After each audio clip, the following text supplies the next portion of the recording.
Il y en a certains qui inspirent pas la joie tout de suite, a priori, quoi. Non, non, il y en a certains, tu te demandes ce que tu peux en faire, parce qu'ils sont pas très beaux, quoi. Avant de les peindre, Jean-Jacques Kugel trouvait les châteaux d'eau plutôt laids. Leur esthétique a toujours fait débat. Ils sont considérés comme de vraies verrues dans le paysage. Alors de plus en plus de municipalités tentent de les camoufler. Et sur ces supports de 400 mètres carrés, tout est possible. C'est une toile magnifique. Moi, j'adore travailler en grande dimension, donc ça tombe bien, quoi, voilà. Après, il y en a qui s'y prêtent plus ou moins, quoi.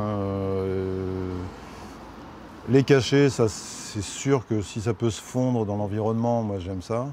Si ça peut apporter de la poésie. De la poésie, comme ici à la Ville-Dieu, où une funambule s'élance sur un câble électrique.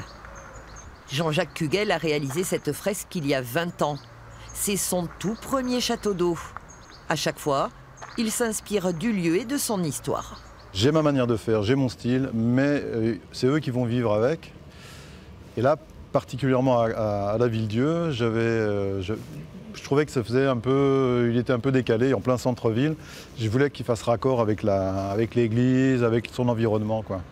Faire cohabiter ces bâtiments industriels et un patrimoine traditionnel, les fondre dans le décor, un vrai défi.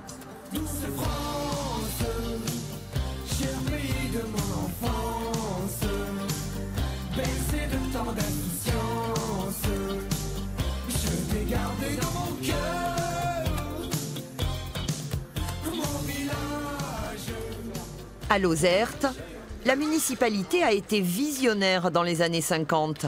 Elle a construit un deuxième clocher. On y découvre des fenêtres en trompe-l'œil.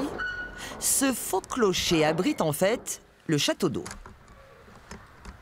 On a un château d'eau qui fait 20 mètres avec des murs d'une épaisseur de 70 cm et avec de la pierre du Quercy, donc de superbes moellons. Donc c'est un chantier important.